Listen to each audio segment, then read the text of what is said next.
Welcome back to Society X, your home for everything crypto, blockchain, and Web3. And now we're throwing AI as well. So here we're going to talk about how crypto and blockchain-based solutions are going to revolutionize the way we use the internet, information, money. So I'm here with Christoph Jentzsch, and he is the founder of Tokenize. Is that correct, sir? This is correct. Awesome. Thanks for having me.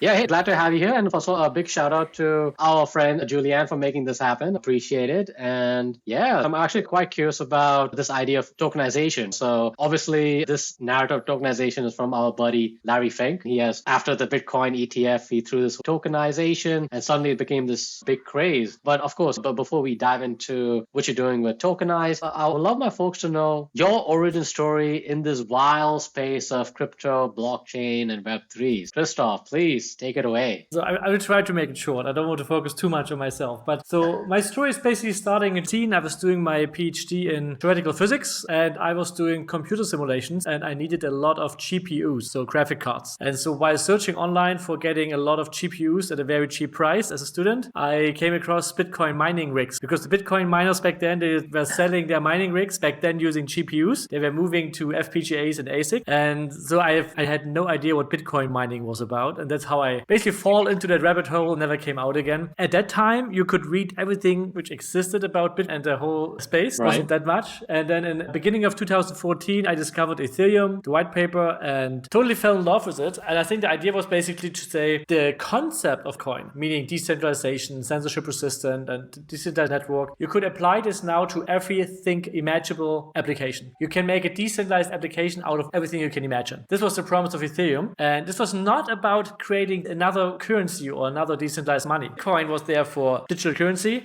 Ethereum was there for creating decentralized applications. So I joined the Ethereum Foundation in summer 2014 full-time. I worked as a lead tester, meaning I wrote thousands of tests for Vitalik, Python client, Gavin Wood's C client, and Jeffrey Will Go client, today Geth, most used one, just making sure that they are compliant with the protocol. That was my main task. So I was going very deep into the Ethereum virtual machine, every little edge case, and I was one of the very few who could say I have a full understanding of the Ethereum virtual machine up to the last bit in detail. So it was very fun and a really great time. Then we launched Ethereum. Very exciting. We had some hard forks, which I was there to fix in the sense of finding what was the issues, if you could fix it. After that, I created my own company called Slockit. We were most famous/infamous for the DAO. So the DAO was back then the largest crowdfunding ever with $150 million. It was a very exciting project. Could talk for hours about it. It's out of scope today, but in the end, there was a technical bug in the smart contract, which led to a hard fork. And today we have Ethereum Classic and Ethereum. All the DAO token holders got their ETH back. And that's in short, very short, what was the outcome. After that, I continued working on Slockit, sold the company in 2019, and in 21 I left, and then I created a venture studio, and the most important project in there for me right now is Tokenize.it, because I'm leading it as a CEO, working on tokenizing GmbHs in Germany, and hopefully eventually also other entities in the future. This is the long story, try to make short. All right. No, actually, that's well said. Nicely done. I love that. And I think I giggled in a positive way when you said you've been working deep in the space, and you've been working with Ethereum Foundation, with Vitalik, Gavin Wood, who's now with Polkadot, and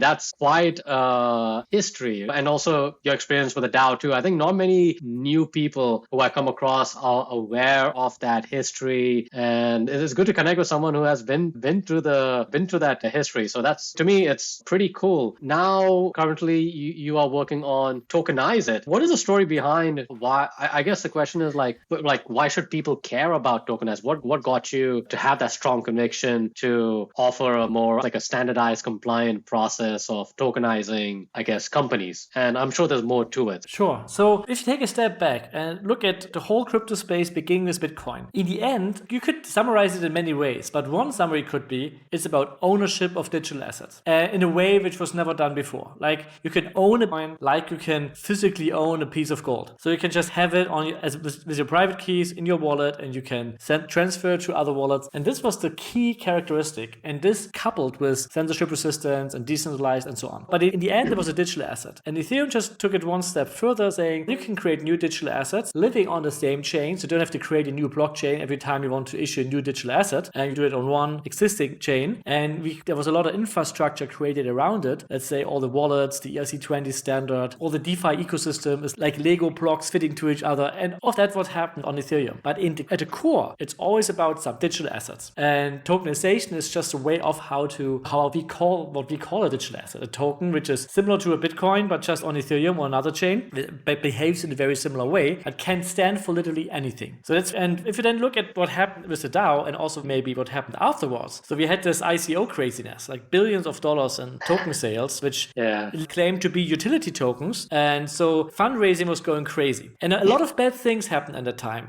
We're all aware of the scams about some rug pulls, how many people lost money. It was really bad. But the positive thing, you could clearly see that fundraising through a token was doable, technically feasible, and worked like a charm. It's just a process. The process was really nice. It was completely transparent. You could see how many tokens existed. You could see the market cap. It could be traded on almost any exchange. So all the fundraising process was really nice. And now you compare that. And then after that, I was like doing some business angel investing. You try to compare this with a legacy world, which kind of didn't change in the last 100 years. That's how it feels. I guess there was some changes, but minor changes. It's still paperwork. In Germany, you have to go to the notary, and it's a very cumbersome process. And in most cases, the larger crowd or retail investors are not allowed to invest in those assets. There are some asset types where they can invest, but not like real ownership in the company in a way which was possible through the ICO craziness. And so this is where I'm coming from. And so my idea was, which is not a very innovative idea, many others had it before, how can you tokenize a company? And since 2018-19, people are doing this with security tokens and seen many failures, many mistakes. And if you try to summarize this, what we learned during that time, there's a quote by Buckminster Fuller, which I like a lot. I applied it usually to Ethereum, but it fits also very, very well to security tokens, which in essence says, in order to change a system and create a new system which makes the existing system obsolete. So don't try to fight the system, don't try to disrupt everything, but create a new model or new system which just makes them obsolete. And in a way, that's what Bitcoin is doing. Bitcoin is peaceful revolution. It's not fighting against the dollar or fighting against the government. It's just giving a viable alternative. And so similar to what Ethereum is doing. And this is what we tried with tokenization now. We thought about how could it be done legally and just created it in a new way, very different from other security tokens, and found a way to tokenize German GmbH in a legally compliant way. Yes, we had to go through a lot of I was spending more time with lawyers than coders. So way more on this side than on tech. Because what you're doing is not deep tech.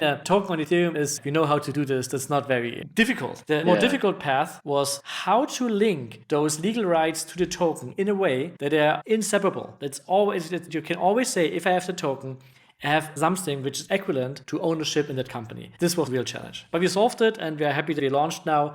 I'm very proud of what my team has built. That's awesome. I'm so glad you mentioned Meister Fuller, and that quote is such a beautiful quote. I know he has done some great work like many decades ago, and I think I would say like some of the people who I've talked to in the blockchain space, many of them are familiar with Meister Fuller's work and his work at the Expo, and really interesting ideas. So I'm glad that you mentioned. I hope more people are aware, read some of his books and his thought process on the financial system. And I love the way that you talked about creating a system, like not fighting against the old guard, just creating a totally separate system and let the people decide which is better. This is actually pretty cool. So, and I love what you mentioned about you work with coders and the difficulty, the challenges and stuff, but you also worked on the legal side as well. So I guess someone who's now been on the both sides, which was the most tedious experience, trying to work on the coding stuff or trying to work on the legal and the regulations? So which was the more tedious experience for you? For Tokenize.it, it was more the legal side, because the technical side is pretty straightforward. Still, we had to do it, and the data challenge was more about getting a very nice user experience, so it's as convenient as a Web 2 application. This was the biggest challenge there. And here, just one word before I get to the legal side. We have now 2024, and things have changed dramatically since, let's say, 2018 or 19. The infrastructure which we are building on is so much better, meaning today you can use Tokenize.it without even thinking about having a wallet or anything like it. We create a wallet. If you don't bring your own wallet, which you can always do, we create an embedded wallet in the background just using a Google login, and it is as convenient as a normal Web 2 app. So, and this is one major milestone. And this was from a technical side what took a lot of focus, making it easy to use. So on the legal side, and now comes the more I think there's more innovation right now in our product on the legal side. So let's just jump into one. There are many small problems, but there's one very particular problem which I liked a lot how we solved it, or how our lawyers solved it, which I want to mention. The problem which many security tokens are facing is the following. following. If you sell a security, you're entering into an investment contract. So the issuer and the investor, they're entering into a contract. And if then the investor sells it to another buyer, let's say investor A to investor B, and he sells it to investor C, D, E, F, G, they are always entering into an investment contract. Either explicitly, let's say they have an actually paper document, or let's say they make it digital through a DocuSign link and sign something and they transfer the rights. Or if they don't have anything like it, they have an implicit investment contract. So even if you don't have any paper, you can still have a contract between each other. If you give some rights to someone else, there is a contract. And now there comes a big issue. Let's say I have my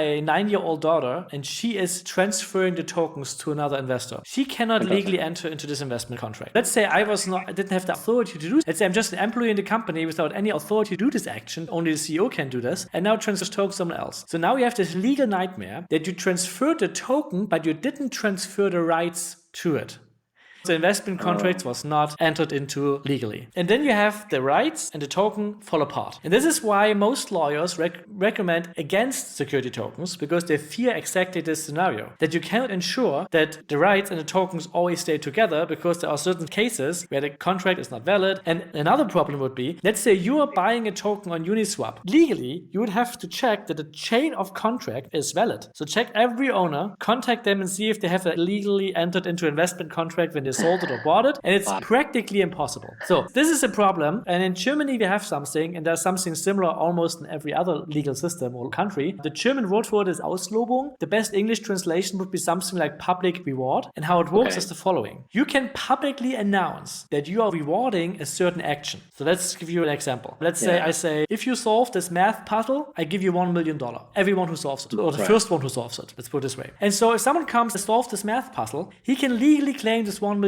He can take me to court for it if I don't give him this 1 million, because I have publicly announced that I reward the solving of this math puzzle with dollars. And you can do this with anything else. If you find I lost my keys. If you find my keys, I give you $100. And publicly announcing this, legally binding contract, I can do. The nice thing about this, which is very different from every other legal contract, only one side needs to sign. That's me, who's making the promise. But the counter side, which is the one who is trying to solve it, doesn't need to sign anything, but he's still eligible for this reward if he does certain actions. So we are using this scheme to connect the token with the rights by saying the company issuing those tokens, they are publicly announcing that whoever is doing certain actions, which you can only do if you have the token, something like sign this transaction to get dividend, or send the token back to the company so you get actual real company shares, right, to convert tokens to real company shares. So all those rights, which are economically the same as being a shareholder, are giving you based on an action you can only do if you have the token, basically as a reward. And that's different from entering into investment contracts. So we don't need any investment contracts. A token is just a token, but whoever does this action, like sending a token back to the company and getting real shares, or calling a certain function in a smart contract which gives you dividends and so on, is getting those rewards. And with this, we have tied the rights and the token together in a way which are inseparable. It does not matter how you receive the token. If you bought it on Uniswap, if you get it from a friend, if you bought it on Tokenize.it as a first, the company is first issuing the token to you, it doesn't matter. As long as you have the token, you can trivially execute this action, which will give you those rewards. And those rewards are economically the same as being a shareholder. And that's the whole structure of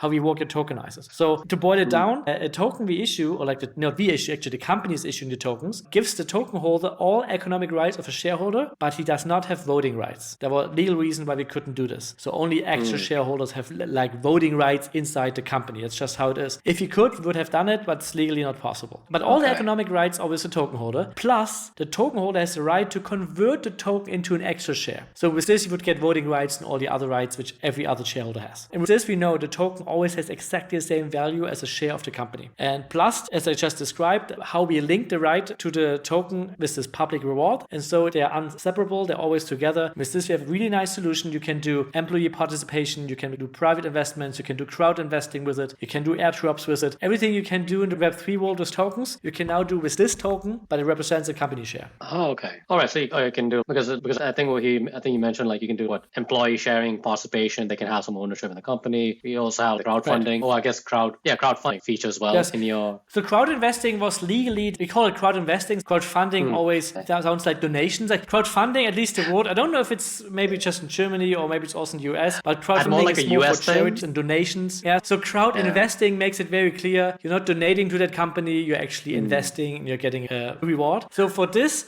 In the US, you have the SEC. In Germany, we have the BaFin, which has a similar role. And we had to do a lot to get this through, that we can do crowd investing with this token. But it's not as complicated as many people think. In the end, it's a security. The laws are clear. You have to follow those laws for selling securities to retail. You can do this with a so-called information paper, which allows you to raise up to 8 million euros per year through a broker. And so we have, through our partnerships, all the licenses we need. So up to 8 million per year is possible for our customers to raise on our platform, which is mostly, for most startups, that's good enough. If they want to raise more than 8 million, they have to file a prospect, which is also possible, just a bit more work. Okay, yeah, because just listen to all this. I understand. Are you just only focused on just German-based companies, or do you also see yourself operating outside of Germany as well with Tokenize? Unfortunately, as if you go to a lawyer, he always tells you, I'm only working for this nation's law. I can give you advice for German law or French law or English law or US law, but there is no international law in that sense. So Gotcha. even though the term exists. So we started with Germany. Our midterm goal is to have the solution available for every European country. And maybe we do it globally, but I'm focusing a lot on Europe. And this has one reason is because I'm living in Germany. But another reason is actually maybe more important. If you look at the US, your current condition isn't too bad, meaning almost every startup is using a Delaware Inc. Almost every startup is using Y Combinator safes or similar convertible notes. You have software like AngelList or Carta, and they work pretty well. So if I think tokenization is a 2x or 3x improvement, but it's not a 10x. But if you then go to Europe, every nation has different laws, different legal entities. In Germany, you're required to go to the notary, which is super expensive. If you do business angel investment in Europe, you get different kind of contracts for different kind of legal entity. It's a total nightmare. So if then US investors want to invest, for example, into a German GmbH, which is like an LLC in the US, they often don't even do this. They just say, please create a Delaware Inc., which is like a mother company to your German daughter company, and we invest in the Delaware Inc. So they just hate to go to notary. They like this other law, just different jurisdictions, and they won't stick with the US. So my goal is to create something you could call a Web3 based AngelList for Europe if you want. So a standard for Europe, which is a token, which of course every law, for every nation, the law is a bit different. So we have to customize the legal docs depending on where the company is. But effectively, the investor always knows if I buy a base token of any European, I know what I'm getting. I know I get the same economic rights as being a shareholder. I know I can convert to being a shareholder. And as long as I know this, I hope we can get international investors investing in European startups. And let's see if we can do it for the US one day. But it's currently not my focus. It's not my market. I'm focusing in Europe. And I'm glad you said that. Now I'm getting like a bigger picture. I can see this is actually helps ease the process for people to be able to move some capital, to have some ownership in some of the European companies. You want to have access to European markets. I was just saying that this is quite the novel approach for investors to, if they want to get into the European market, instead of the old way of through the notary and other old format. I think Tokenize.it might be the most capital efficient way of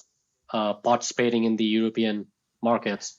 Right. It's one thing is to make it capital efficient and a very smooth digital process. The other thing is you actually do have a liquid asset as a company. If you compare this to in US, it would be an Inc. In Germany, it would be they do have an asset which is easily transferable. Investors can come in, and if you want, you can go in the public market doing an IPO. With a private company like an LLC or GmbH, it's not doable. And now with this token, you basically get features of public traded companies if you want, without the downsides. And you're not following all the same regulations and laws. Since you're still a little startup, you don't want to do this reporting duties and all those kinds of things, but you still can issue an asset which is digital, which is transferable, which can be traded on security token exchanges. Like, you get a lot of those benefits. Also, your employees, often employees in those companies, they get an asset which they cannot sell until there is an IPO, which is sometimes 10 or 15 years down the road, which is extremely long for many. But if you have a token, technically it's easily transferable. And if there's some liquidity on some exchanges, you can even sell it. So you're getting all those benefits of those public traded companies, not at the same scale, of course, it's smaller, but you have an asset which behaves in a very similar way. And this is a big plus. And another thing which I like is like one ring to unite them all. You have now one asset for all stakeholders. If you look at a German GmbH, I think it's similar on LLC in the US, you have different stakeholders owning actually different assets. You have these actual shareholders, then you have investors who have a convertible note, then you have some employees which have some kind of options, and they are not the same. You cannot cannot trade an option with shares and a convertible note. Those are just different things. And this is different if you have public traded companies. You have a share which is traded, and the share is always the same. Doesn't matter if an employee has a share, the CEO has a share, or let's say some investors. Sometimes they're different voting rights, but economically speaking, they are the same. And now with a token, you're getting the same asset, a similar asset for a private entity that you can use for all stakeholders, and they all have the same thing. They all have the same economic rights, and you don't have this share versus option versus convertible note and all those things. You're cleaning up your cap table. Even though some people think it's complicated, actually it's not. You have your actual shares and you have tokens. And you combine them, you have your cap table. And the token are the digital one, the shares are the one which is on the commercial registry issued by notary. And it's a very clean cap table, and it's very clean to operate that way. Look, and if I understand it correctly, the Tokenize.it platform,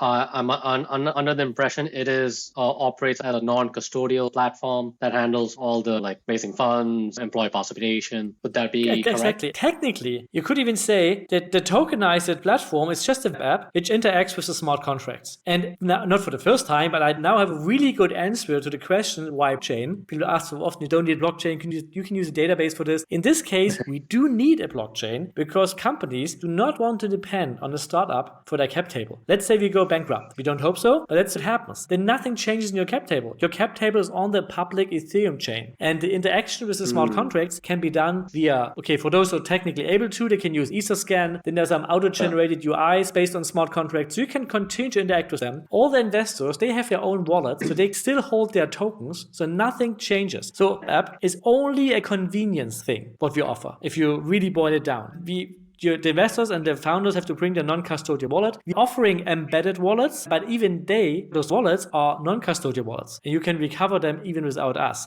We are a non-custodial platform, a convenience function to the smart contracts. Plus, we are helping you fulfill all the legal requirements. So let's say you do a public crowd investing and we have to do KYC checks, AML checks. We have to do suitability checks for retail investors. So all those legal requirements that you need if you do public crowd investing or even for private investors, through our platform, we help you fulfill all of them. So if our platform isn't there anymore, you have to talk to your lawyers how to do this and find another platform. But your token is still live, your token exists, your token is working, and the economic rights are there. And that's the important part. And that's why we are using a blockchain. So our customers are actually not dependent on us. Yeah. But actually, no, just think about it. Man, this is actually really well thought out. I can tell you put a lot of thought on the technical support side, the auditing side of things, just the blockchain framework, but then also on the regulation side of things too. I was just curious to ask, how old is the idea of Tokenize.it? So the idea about this is since we worked on the DAO, my mind is about tokenization of organizations. This was a very major topic in my mind. When I really started getting into action about Tokenize.it, I think this was around end of 21, something like that, because then I had time. I sold my company in 2019. I continued to be the CEO for 2 more years until summer 2021. And then I had some time to think about something new. And I always wanted to work on that topic. And then it became more specific. I talked to lawyers how to do this. And since then, I think it took quite some years until we were at the point we are right now. Because some things you cannot accelerate. Some mind process, some legal work. I'm sometimes saying 9 women cannot make a baby in 1 month. And the same is true for some companies and for some processes. You just cannot accelerate them as much as you want to. And so it just we took our time, but we have a very solid product now. I'm actually really impressed because definitely I can see you guys have really thought a lot of things, not especially dealing with the regulation stuff. I think to me I find it quite cumbersome. There's a lot of moving parts, I feel. So it's quite interesting how you did that. I know we are running out of time, but I love that how you gave us a journey. You connected the blockchain as well as the regulations that's in Germany, how Tokenize.it really makes this whole process seamless for companies to get involved. But I guess the last question I actually want to ask you is, I'm sure other people, especially some of the newer people too, they will want to ask you is, why build it on it? Why not BNB or right now Solana? The main reason for this is we are actually building a digital alternative to the public commercial register. In German, it's the Handelsregister, which exists since, 100 years or so. And our companies or our customers expect this token to be live and running without any interruption, as is today in 30 years plus. And currently, there is no other blockchain which I trust to be around exactly in that state as the Ethereum chain. I'm sure there will be other chains, and Solana might exist, and Poly might exist, and they are developing quickly. But the way the EVM works right now, I think Ethereum is much more coin-like, in the sense of getting towards not changing anymore. We are not there yet. There will be hard forks, there will be protocol changes, but we are very close to finalizing layer 1, and all the innovation will happen on layer 2. That's why I can rely on this. But that being said, especially for crowd investing, we are currently moving only the crowd investing feature to the Gnosis chain because of gas prices. So mainly. So since we want to allow for investment of €100, if you then pay 10 to 20 euros in gas costs for each transaction, that's just not good. No, not a business model.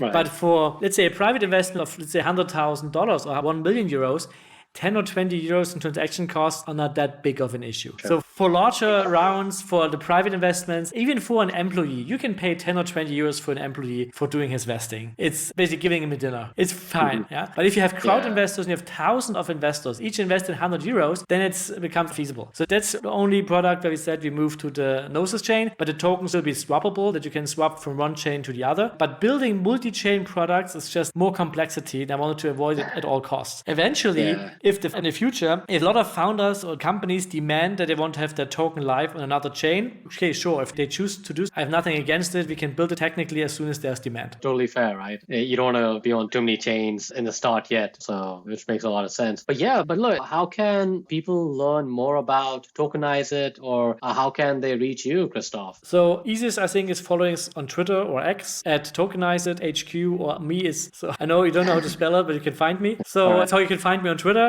Also a little bit active on LinkedIn, but mostly Twitter. I started on Farcasters recently. Let's see how this is going there. But I'm also, be honest, I'm not too active on social media. I just have other things to do, but I try to be from time to time. At least if you're following the Tokenize accounts, you get all the up-to-date infos. Oh, yeah, so that definitely will share the links in the YouTube description below. But yeah, before we go, is there anything else, anything else we should cover before we let you go? Let's just always remind why we are doing this.